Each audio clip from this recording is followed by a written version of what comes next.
आपका शाहरुख देश के रक्षकों पे गोली तानता है और हमारा बेटा उस गोली के सामने लाठी लेके सीना तान के खड़ा। मैं पूछना चाहती हूँ, आपने कहा कि इतना आरडीएक्स कहाँ से आया कश्मीर में? यही प्रश्न था। मैं पूछना चाहती हूँ, ताहिर हुसैन की छत पे इतना विस्फोटक सामग्री आई कहाँ से? जवाब दे आम आदमी पार्टी। आप देश में रहे, देश का खाए, देश का पिए, आपसे निकम्मा कौन है?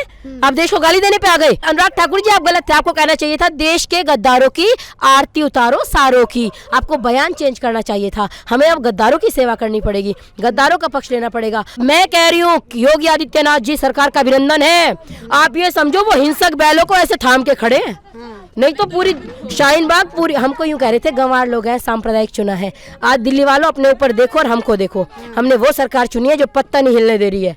आयुषी जी, एक बात बताइए कि दिल्ली में पिछले कुछ दिनों से जितना कुछ चल रहा है कांड, क्या विचार है आपके इसके ऊपर? आप ही देखिए, दिल्ली देश की राजधानी कही जाती है और हम दिल्ली को सबसे सेफ जगह समझते हैं। हम समझते हैं कि यहाँ पे सब सुरक्षित है, कुछ नहीं होगा, कोई नहीं, कुछ नहीं बिगाड़ सकता।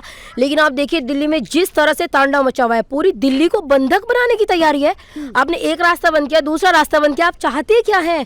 पूरी दिल्ली को बंद कर देंगे, कैसे चलेगा देश? आप अर्थव्यवस्था की बात करने वाले लोग जो मैं पूछना चाहती हूँ उनसे भी, जो कह रहे हैं अर्थव्यवस्था ये वो बहुत ज्यादा उपदेश दे रहे थे, मैं उनको भी पूछना चाहती हूँ कि इतने दिन से पूरी दिल्ली फूक दी, अर्थव्यवस्था पे आप जान क्यों नहीं देते? अब कहाँ चला गया आपका जान? अब अर्थव्यवस्था बताइए ना, कितनी गाड़ी, कितना सामान फूका गया है, अर्थव्यवस्था ध्वस्त हो गई।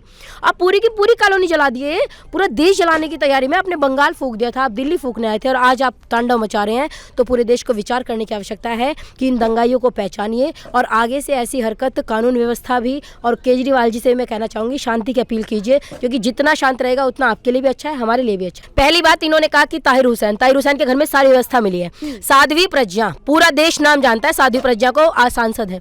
उन साध्वी प्रज्ञा के एक बाइक थी और उनकी बाइक वो बेच चुकी थी 2 साल पहले और कोर्ट से उनको क्लीन चिट मिल चुका है। जो बाइक उनकी थी भी नहीं वो वहां मिली तो उनको आतंकवादी कह दिया आपने, और भगवा आतंकवाद की परिभाषा कर दी। और ताहिर हुसैन के घर तो पूरी व्यवस्था थी। मैं वो गुलेल देखी भाई साहब, सन्न रह गई, मेरा दिमाग काम नहीं कर रहा। लोहे की गुलेल जैसी व्यवस्था, पत्थर वो साधारण पत्थर नहीं है, इतने बड़े बड़े नुकीले पत्थर है। अमित शर्मा इतना बड़ा अधिकारी, और तुम 4 घंटे, आप रूह कांप जाएगी देशवासियों ये सुनो कि 4 घंटे 400 बार चाकू से वार कितना तड़पाया है। आप उसका दोष बताइए, क्या हिंदू होना उसका गुनाह है?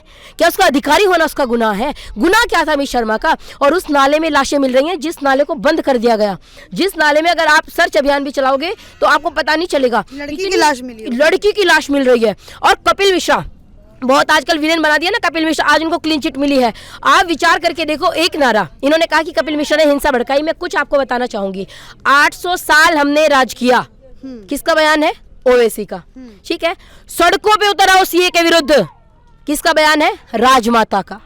एक बयान आया, उसके बाद मीठे मीठे बयान बता रही हूँ, कपिल मिश्रा के जहरीले बयान मैं आपको बाद में बताऊंगी।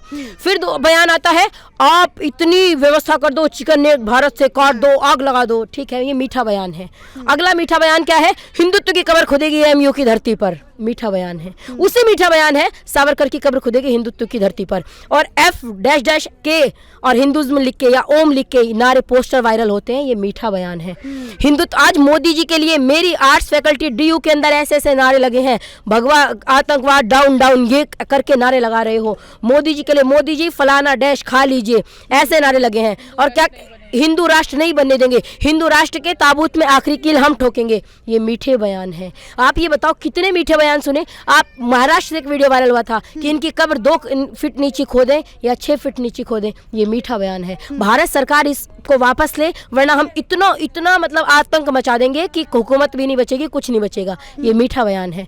एक बयान AMU से निकलता है, क्या बयान है? हम वो कौम है जब बर्बाद करने पे आते हैं पूरा देश बर्बाद कर देते हैं, ये मीठा बयान है। आप बयान सुनिए, आपने तो हमको इतना ललकारा, हम तो आपको भाई कहे, हमने तो कभी भी आपको कुछ नहीं कहा। और कपिल मिश्रा ने मेरे घर के सामने, आप 70 दिन रोड बंद कर दीजिए, मैं हाथ जोड़ती रहूँ, प्लीज़ खाली कर दीजिए, प्लीज़ खाली कर दीजिए, एम्बुलेंस निकलने दीजिए, बच्चों को निकलने दीजिए, मेरे घर की व्यवस्था डाउन पड़ी है, मेरी दुकानें लुट गई हैं, आप प्लीज़ खोल दीजिए, ठीक है। आपने नहीं खोला।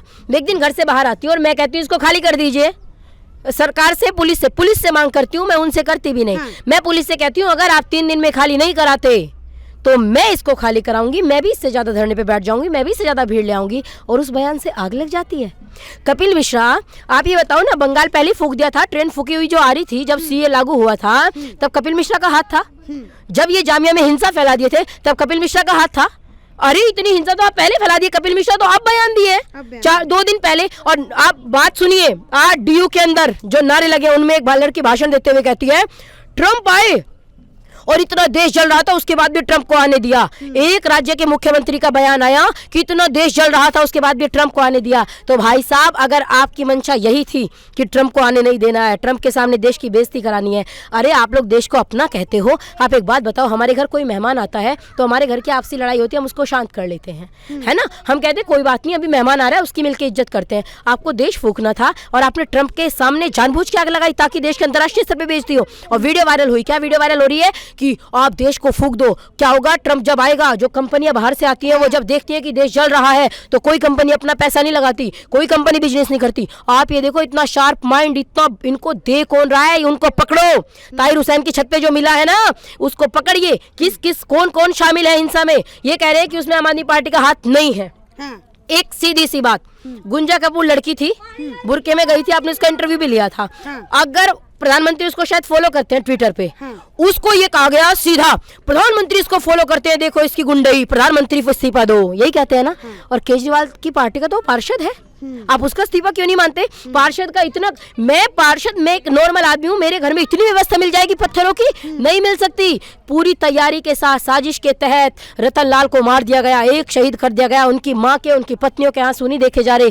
आप मतलब बशीर बद्र की वही पंक्तियां है ना कि आप समय नहीं लगाते बस्तियां उजाड़ने में और लोग जिंदगी गुजार देते हैं घर को बनाने में। अरे हम तो वो लोग हैं, अयम निजा परोवेति गणना लघु चेतसाम उदार चरिता नाम तो वसुधैव कुटुंबकम। हम पूरी पृथ्वी को कुटुंब कहने वाले हैं। और आज उनके सपोर्ट में ये पूरे जो निकले हुए हैं ना मोदी जी को गाली देने के लिए, मोदी जी को हत्या कर दो, मोदी जी को ये कर दो, वो कर दो, नरेंद्र मोदी, नीम का पत्ता कड़वा है, नरेंद्र मोदी डैश डैश है, क्या ये नारे भाईचारे के थे? आप हमें बताइए। अनुराग ठाकुर ने एक नारा लगाया कि देश के गद्दारों को गोली मारो सालों को।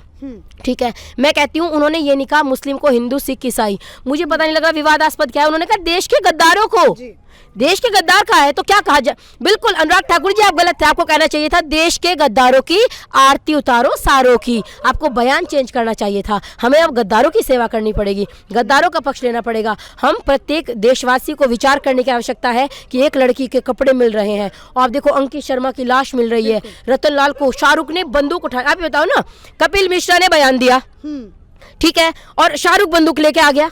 शाहरुख ने इतना, मतलब आप सोचो इनकी हिम्मत देखो कि देश की राजधानी में फायर करने में इनको डर नहीं लगता, ये डरते नहीं है। कविता तिवारी की पंक्तियां हैं, याद रखो आप लोग जो देशद्रोह कर रहे हो ना वो सब भी याद रखो। बिना मौसम हृदय कोकिल से भी कूजा नहीं जाता, और जहां अनुराग पलता है वहां दूजा नहीं जाता। विभीषण राम जी के भक्त हैं, ये जानते सब हैं, मगर जो देशद्रोही हो उसे पूजा नहीं जाता, मगर जो देशद्रोही हो उसे पूजा नहीं जाता। देशद्रोह मत कीजिए। आपने बीजेपी का विरोध किया, हम चुप रहे। और आप एक बयान देखें, इतने जहरीले और इतने ये लोग जहर फैलाने वाले लोग हैं। जब तक शाहरुख का पता नहीं लगा कि इसका नाम शाहरुख है, तब तक हम चुप रहे, क्योंकि हमें पता ही नहीं था कौन है, हम कैसे किसी का नाम ले देते। और तब तक ये वामपंथी लाल सलाम, जिनका इतिहास खूनी रहा है, उन्होंने तुरंत क्या किया, उन्होंने डिक्लेयर कर दिया कि ये तो आरएसएस का गुंडा है, ये तो भगवा गुंडा है। और जैसे ही मैंने मेंशन किया फेसबुक पे, मैंने कहा बताइए भगवा गुंडा कैसे है, जैसे ही शाहरुख पता लगा डिलीट करके भाग गए। ये वो जहरीले लोग हैं, ये वो जहरीले लोग हैं जिनको जहां मिले वहीं को चलना चाहिए। आप देश में जहर नहीं फैला सकते। देश की जनता, देश का समाज आपको समझता है। आपने अंकित शर्मा की लाश पे एक शब्द नहीं लिखा। उस माँ पे 26 साल का बेटा जिसका भर्ती किया, उसका दोष क्या था? वो हिंदू था। उसका दोष केवल इतना है, वो अधिकारी है। उसका दोष इतना है, वो देश की रक्षा करता है। मैं धन्यवाद करती हूँ उस भाई को, दीपक दहिया जी। हमारे बेटों में और अपने बेटों में अंतर देखो। आपका शाहरुख देश के रक्षकों पे गोली तानता है और हमारा बेटा उस गोली के सामने लाठी लेके सीना तान के खड़ा था। हम वो, मतलब उस माँ को मैं सैल्यूट करती हूँ। भाई तेरे को सलाम है, मतलब सैल्यूट है तेरे को। क्या पैदा किया तेरी माँ ने। ये होता है जिगर कि देश की रक्षा पे अगर बात आए तो जान देने से ना पीछे हटते, कभी नहीं हटे हैं। हम देश के लिए लड़ते हैं, हम कभी भी लाल सलाम खूनी इतिहास के लिए नहीं लड़ते, हम देशद्रोह के लिए नहीं जाने जाते। भाई मैं समझा रही हूँ, देशद्रोह मत करो, मत करो, मत करो। आपको एक एक व्यक्ति कब तक बेनकाब होगे? आपने क्या कहा? इनके बयान कोई बात नहीं करता। कपिल मिश्रा को फांसी चढ़वाने आ गए थे, बिल्कुल जज साहब को भी फैसला सुनाने में 1 सेकंड नहीं लगाई, तुरंत आ गए। और जब ताहिर हुसैन का नाम आया तब पता नहीं कहाँ चले गए। कौन सा गांजा फूकते हो भाई साहब, कौन सा दोगलापन है? कब तक सही है? केजरीवाल जी आपके लिए विशेष, मैंने आपको ट्वीट भी किया है, हो तो जवाब दीजिएगा, ब्लॉक मत कीजिएगा। ब्लॉक करके बहुत जल्दी भागते हैं। आपने मुझे फेसबुक पे ब्लॉक किया था दूसरी आईडी से। मैं ही पूछना चाहती हूँ, आपने कहा कि इतना RDX कहाँ से आया कश्मीर में? यही प्रश्न था। मैं पूछना चाहती हूँ, ताहिर हुसैन की छत पे इतना विस्फोटक सामग्री आई कहाँ से? जवाब दे आम आदमी पार्टी। क्यों? क्योंकि आप तो एक एक व्यक्ति का जवाब, अगर मैं भी कुछ कर दूं ना तो ये नहीं पूछेंगे कौन है, आरएसएस के गुंडे हैं, भगवा गुंडे हैं, तुरंत आप तय कर देते हैं। आपको संविधान की इतनी शपथ लेके घूमते हैं और आप खुलेआम धमकी देते हैं, आप हिंदुत्व को धमकी देते हैं, आप देश को धमकी देते हैं। भाई साहब, धमकी देना बंद कीजिए। आपने बहुत तांडव कर लिया सड़कों पे, आप इतने दिन से सड़कों पे पड़े, 70 दिन से देश को बंधक बना लिया, राजधानी को बंधक बना लिया। आप क्या दिखाना चाहते हैं? हमको एक क्लियर कीजिए। आप ये बताओ आपका उद्देश्य क्या है? आप हमें उद्देश्य क्लियर कीजिए ताकि हमको पता लगे। जो देशवासी भांग पी के पड़े हैं, मैं उनको भी कहना चाहूंगी, गांजा पी के मत पड़े हो। ये जो गांजा पी के पोस्ट लिखते हैं ना, आ जाते हैं सुबह पोस्टर ले लेके बड़े बड़े। भाई साहब, कम से कम देश के लिए तो एक हो जाओ। ये लोग कहते हैं हम बहुत पढ़े लिखे, अंतर्राष्ट्रीय स्तर के व्यक्ति हैं। अंतर्राष्ट्रीय स्तर का व्यक्ति मैं उस दीपक दहिया को कहती हूँ जो उस बंदूक की गोली के सामने, उन राक्षसों के सामने लाठी लेके खड़ा था। उसकी भाव भंगिमा देखे डरा नहीं, सामने बिल्कुल गर्दन में झुकाव तक नहीं था। वो होता है देश का प्रहरी, वो होता है देशभक्त, वो होता है पढ़ा लिखा। अपने देश को गाली देने वाला पढ़ा लिखा नहीं होता। मैं अपने घर में रहूं, घर का खाऊं, पूरा जिंदगी घर में गुजार दूं, अपने माँ बाप को गाली देने लगूं तो मुझसे निकम्मा तो कोई नहीं है। जी बिल्कुल। आप देश में रहे, देश का खाए, देश का पिए, आपसे निकम्मा कौन है? आप देश को गाली देने पे आ गए और आप सबको भगा रहे हो। अब आज इन्होंने एक नारे लगा रहे हैं, कपिल मिश्रा को ये हो गया, कपिल मिश्रा ने ये कर दिया, 35 लोग मर गए। नाम उजागर करो किस किस की हिंसा हुई है। अरविंद केजरीवाल जी, लाशों की राजनीति मत कीजिए प्लीज। दिल्ली वालों, आज ये फ्री में हमने चुन तो लिया, जो मैंने तो खैर मैं तो कभी फ्री के चक्कर में क्या देना। जिन लोगों ने फ्री में चुना, आज मैं एक महिला को देख रही थी, कह रही है मैं पूरी रात छत पे खड़ी रही, डरी सहमी, मेरे बच्चे मेरे साथ थे, मैं डरी सहमी छत पे खड़ी रही। हमको फ्री नहीं चाहिए। पूरा देश हालत देख ले। अगर फ्री मांगोगे ना तो अंकित शर्मा की लाश को ढोना पड़ेगा। अगर आप फ्री मांगोगे तो रतन लाल की लाश को अपने कंधों पे ढोना पड़ेगा। जब अमित शर्मा की लाश का काफिला जा रहा था तो उसमें सीए के सपोर्ट में नारे लग रहे थे। आप ये बताओ, सीए से किसी मुस्लिम की नागरिकता नहीं गई, सीए से किसी हिंदू की नागरिकता नहीं गई, सीए से किसी सिख की नागरिकता नहीं गई, लेकिन हम उनके पिता लाश उठा रहे हैं कंधों पे। कितने हिंदुओं की जानें चली गई। अरे क्यों लाशों की राजनीति करते हो राक्षसों? इतने लोगों की लाशें उठवाते हुए आपको शर्म नहीं आती? आपका दिल नहीं दहलता? आप याद रखिए, भगवान सबका हिसाब करते हैं और सबको, ईश्वर न्यायकारी है। हम तो यही मान के चलते हैं, हमारा ईश्वर न्यायकारी है, सबका न्याय होगा। अगर आज आपने इस हिंसा के तांडव को बंद नहीं किया, इसमें सबका हाथ है। आग लगा रहे हैं। कल भी वामपंथियों ने मार्च निकाला, आज भी हमारी यूनिवर्सिटी में मार्च निकाल रहे हैं। और कम्युनिस्ट लोग जो है ना वो, और क्या कह रहे हैं? भगवा आतंकवाद, नरेंद्र मोदी को गाली दे रहे हैं और कह रहे हैं फलाने नारे लग के हिंदू राष्ट्र। किसने हिंदू राष्ट्र बना दिया? आप ही बताओ ना, हिंदू राष्ट्र बना किसने दिया? हिंदू राष्ट्र के ताबूत में आखिरी कील ठोकेंगे। अच्छा, अगर एक बार बताओ ना, हमने बना कहाँ दिया? तुम्हारे पेट में क्यों दर्द हो रहा है? और मैं कहती हूँ सरकार को चुन चुन के जिन्होंने सीए के विरुद्ध भारतीय नागरिकों को बरगलाया, उन सबको भी पकड़ना चाहिए। उन सबको। इन्होंने भोले भाले लोगों को क्या कहा कि आपकी नागरिकता छिन जाएगी, चलो सड़कों पे। आपकी नागरिकता, आप कितने बयान में इंटरव्यू आपको दिखाऊं कि आपकी नागरिकता छिन जाएगी, चलो सड़कों पे। आपकी नागरिकता छिन जाएगी, चलो सड़कों पे। एक की भी नागरिकता छिन गई तो बताइए। स्वरा भास्कर आई थी, कह रही एनआरसी आने वाला है, ड्राफ्ट बन गया। ये रूबिका लियाकत ने तुरंत एकदम बुद्धि ठीक कर दी। तो स्वरा भास्कर, जो काम है वो कीजिए, देश जलाने का काम मत कीजिए। आपको जिसका काम उसी को साजे, और करे तो डंडा बाजे। तो अपना काम आपको करना चाहिए, दूसरों का काम करने मत आइए। आपका काम है अभिनय करना, अभिनय कीजिए, नहीं तो थोड़ी पढ़ाई लिखाई कीजिए। हमारे देश की बुद्धिजीवी कौन है? स्वरा भास्कर, जावेद अख्तर, दीपिका पादुकोण। जावेद अख्तर बचाव करने आ गया। अमानतुल्लाह खान, आपको शर्म आनी चाहिए, डूब मरी आप कहीं, आपने तुरंत उसका बचाव कर दिया। आप कपिल मिश्रा को फांसी, जबकि कपिल मिश्रा ने एक सिंगल, उसने कहा कि 3 दिन में सड़क खाली करवा लो। मुझे भारत का कोई व्यक्ति मेरे साथ आके बात करे कि ये बयान उसका गलत था, कोई व्यक्ति आ जाओ, कोई व्यक्ति आ जाइए, कोई नहीं मिलेगा। लेकिन सारे, अरे कपिल मिश्रा को फांसी चढ़ाओ। आज गाली दे रहे, ब्राह्मणवाद मुर्दाबाद, मनुवाद मुर्दाबाद, ब्राह्मणवादी सरकार नहीं चलेगी। जो जो ये नारे लगा रहे थे कम्युनिस्टों, कान खोल के सुनो, कान खोल के, बिल्कुल घी डाल के, तेल डाल के, क्योंकि गांजे वांजे में कम सुनाई देता है। आप मुझे जरा ये बताओ कि आपने कहा कि ब्राह्मणवादी सरकार मुर्दाबाद, मोदी ब्राह्मण है क्या? अमित शाह ब्राह्मण है क्या? योगी आदित्यनाथ ब्राह्मण है क्या? कि मैं कह रही हूँ योगी आदित्यनाथ जी सरकार का अभिनंदन है। आप ये समझो वो हिंसक बैलों को ऐसे थाम के खड़े हैं, नहीं तो पूरी शाहीन बाग, पूरी, हमको यूं कह रहे थे गंवार लोग हैं, सांप्रदायिक चुना है।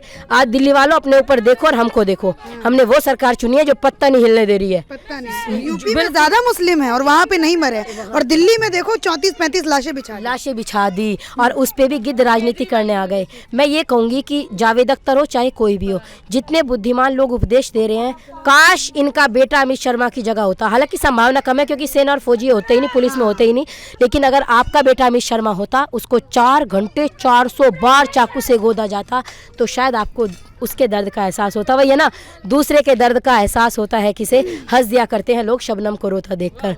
आप एक बार उसके दर्द का एहसास कीजिए, उस माँ को समझिए। रतनलाल की पत्नी को मैं देख रही थी, मतलब मैं इतनी देर बैठ के रोई। आप हमारा गुनाह क्या है? हम हिंदू हैं, हमारा गुनाह है, हमारा गुनाह है हिंदू ना, हमारा इस देश में रहना गुनाह है। कहाँ चले जाएं? हमको देश बता दीजिए, चले जाएंगे। हिंद महासागर में डूब के मर जाए तो बता दीजिए, चले जाएंगे। रोज आप हमारी शादी पे चढ़ के ब्राह्मणवाद मुर्दाबाद, हिंदुत्व मुर्दाबाद, हिंदू को गाली देते, कब तक सहेंगे?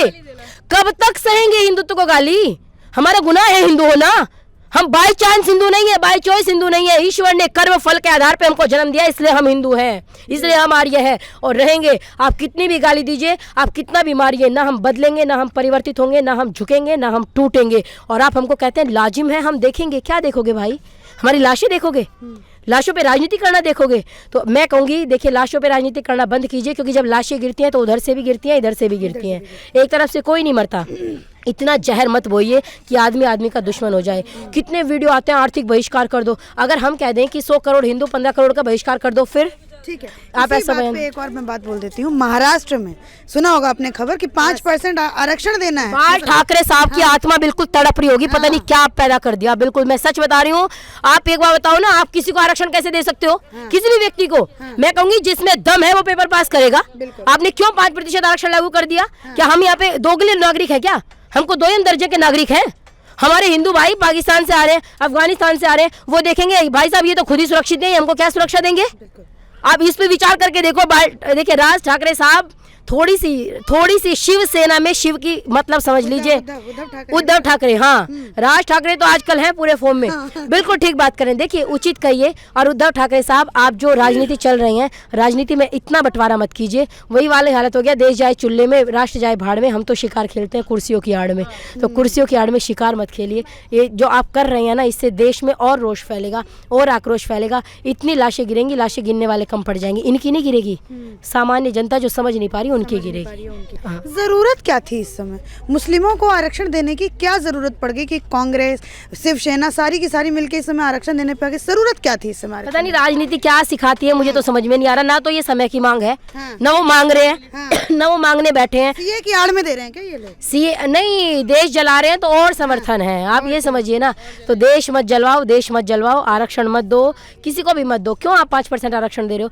आप बताइए ना, 5% उनको दे दिया, कल को हिंदू बैठेंगे हमको भी दो, कल और लोग बैठेंगे हमको भी दो। क्या सारी दुनिया को आरक्षण ही दे दोगे? जी बिल्कुल। आप क्यों देश जलवा रहे हो? उद्धव जी, आप राजनीति कीजिए, राजनेता का काम है राजनीति करना, लेकिन देश मत जलाइए। आपसे निवेदन है, आप ये आरक्षण की आग में और रोष फैल जाएगा, गलत। अब जो इसे योगी जी ने किया, उन्होंने बोला कि एक भी दंगाइयों को हम हिदायत नहीं देंगे, चाहे उसमें कोई मरे कटे, चाहे कुछ भी हो, हम हिदायत नहीं देंगे। लेकिन वहीं हमारे केजरीवाल जी हैं, 5 लाख रुपया, सरकारी नौकरी, ये सब देने के लिए तैयार हो जाते हैं। तो उससे दंगा थमेगा या फिर ये जो केजरीवाल नीति बना रहे इससे थमेगा? दंगा क्यों हुआ उसका मतलब जो कारण मुझे अपने स्तर से लगता है वो बताती हूँ। जब जामिया में हिंसा हुई थी तो अमानतुल्ला खान ने एक व्यक्ति को जाके 5 लाख का शायद चेक दिया था।